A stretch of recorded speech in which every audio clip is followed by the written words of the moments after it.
you've got the Bible there. If you go to 1 Timothy chapter 3, yes, verse 4, there's a discussion of a man presiding over his household, having his children in subjection. Now, what does that mean?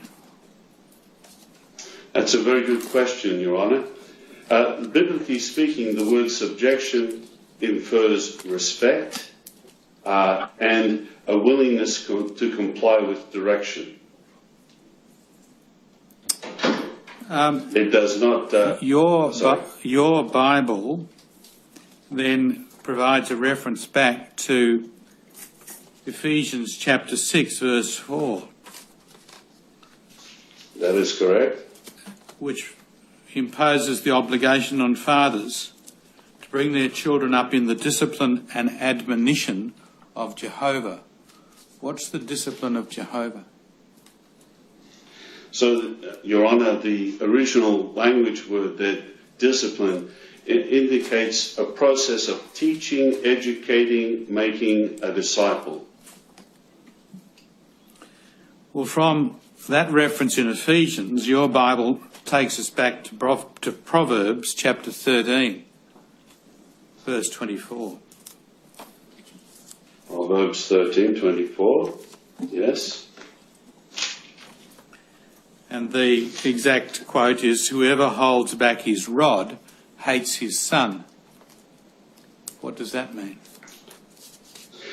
So, Your Honour, you'll notice there's an asterisk there on the term rod, and you see the footnote, discipline or punishment.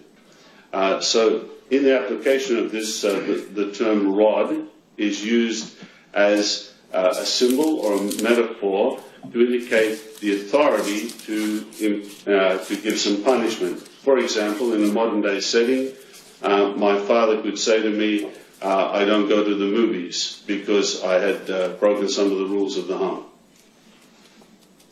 So it's not about inflicting corporal punishment then? It absolutely is not about inflicting corporal punishment. It would have been when first written, wouldn't it? How people applied it back then at that time, of course, is open to question.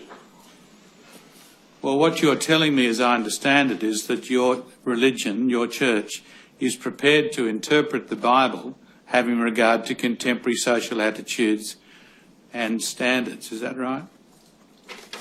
Obviously, Your Honour, we need to take that into consideration, but the primary responsibility we have is to think, what does Jehovah God mean by this?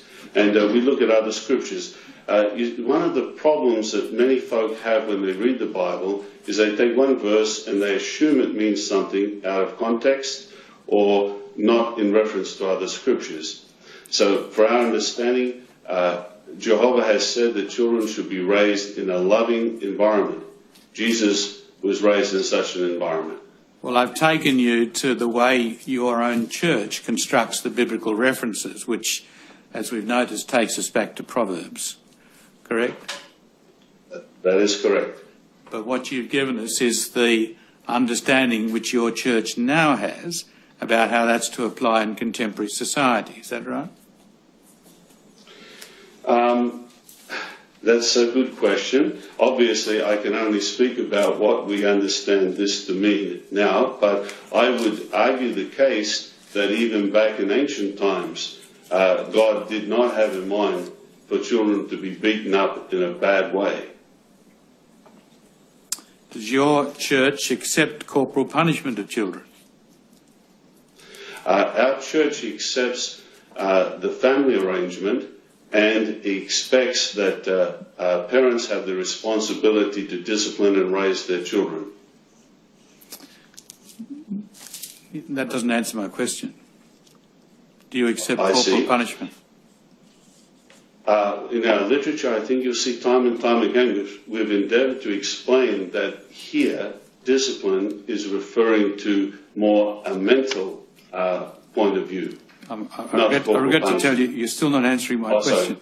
Do you accept corporal punishment? No. You don't? Not personally, no. and not as an organisation. We don't encourage it. But do you prohibit it? Our literature has pointed out that the true way to discipline children is by educating them, not giving corporal punishment. Your Honour, I can only tell you the spirit behind our writings.